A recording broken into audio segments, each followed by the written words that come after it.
Welcome aboard again, my wonderful community. In today's video, you will be learning one of the most important skills that you need to have as a DJ. Yes, just from what you can clearly see on the screen here now. You see, a lot of people, when they get into the DJ industry, things begin to look more complicated than what they initially thought it was, for some obvious reasons that they might not be aware, because most people, by the time before they get into the DJ industry, they are meant to believe that it's all about just playing a song. So the concept of seeing the DJing environment as a skilled environment has not been there over the years. So this wrong misconception have made them see it as if it's something that is all about just playing songs, and then when they get in, they now get to see that it has become more complicated than what they initially thought. So I'm going to be giving you guys one of these important DJ skills that you really need to be aware of. You see, because failure to get this thing right, you see all these scratches you see some of us get to do here that looks perfect, this beat matching that looks very perfect, transitionings, drops, finger drumming. Once you don't get this skill right from the beginning, all these things you just going to be messing them up, and at the end of the day you begin to get frustrated. You begin to feel as if the mappings are not working. You begin to feel as if the controller is having fault, and a list of endless things might begin to come into your mind. And if care is not taken, giving up will be high. Your chances of giving up will be very, very high. So what is this important skill that you need to be aware of? Take a look at it. You need to understand that music is about sound. So, and it moves at a particular speed that is so fast that you don't have the time to be cramming, to be deciding or going forward or backward. You must be able to build your skill to a level of perfection. And what is this perfection that we are talking about here? Sound moves at a particular speed, which you need to be aware of. When I come here, you will now get to see that we have a speed of 343 meter per second. So that means if you are playing a song at a particular location, it means within 2.9 seconds, which is around 3 seconds, the sound will hit a distance of 1 kilometer.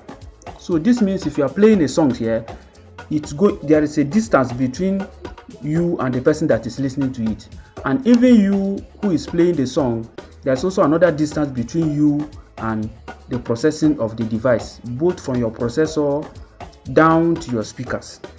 When I come to this particular environment, you get to see this slight movement. You get to see some dots here are moving. So this tells you that one of these important skills that you need to know is the skill of beat counting. This beat counting, I've always made emphasis on it severally over and over again, because if you cannot count beats, that means your scratches will make no sense, because you are going to be dropping them randomly. You are supposed to flow with the pattern of the song while you scratch.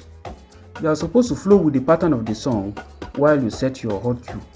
You are supposed to flow with the pattern of the song while you even drop, for beat matching, for transitioning, even the aspect of playing finger drumming that you get to see me do here, because you don't drop the sound randomly. You are playing a complementary role on the song, and when you are transitioning, you are fusing the two tracks just the way you see here, and fusing them in a way that they complement each other, which is beat matching.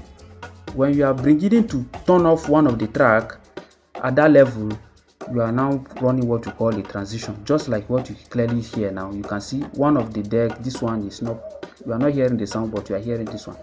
So this remains very, very important, because especially in the present day world, where DJ most of the time you don't use headphones, big headphones like before again, it means speed matters a lot. And without beat counting, proper beat counting, you cannot really have a perfect smooth of these sounds, because these sounds are so fast. Just as you can clearly see, this deck is rotating. It will not wait for you. It will not wait for you. It will constantly keep moving until it gets to the end. So that means this is one of the reasons why most of the time when you see DJs play song, you always see their fingers moving. their fingers are always moving on the deck, or even for those who uses the keyboard mapping, you get to see that our fingers are constantly moving because we are constantly adjusting things and preparing for the next one. We don't have the luxury of time. Most of these songs are not long. You can see, even when I talk about the microsecond, you can see how fast the thing is moving at this level. So these are parameters that you need to be aware of. And if I go to the wave, you can see how the wave is moving. So as you are listening to it, that is how it is moving. It waits for no one. So I believe you begin to understand one of these important skills. Please ensure you constantly practice, and you cannot build perfection on this timing without constantly practicing on how to count beat. Yes, identifying the first beat of every track really matters. And you need to be aware that every song that you are listening, even though they are repetition of sound, there are elements that makes it play the role of punctuation in this beat. Just as you can clearly hear now. Dun, dun, dun, dun, dun, dun, dun, dun. So all these things, you need to master it to a point that by just listening to the song, you already know at what point this beat is flowing, so that it will be very easy for you to set your cue point. I believe you learned something in this particular video. So see you guys in my next video. Don't forget to keep a date. So let's continue with our party at this level. I know you're gonna dig this.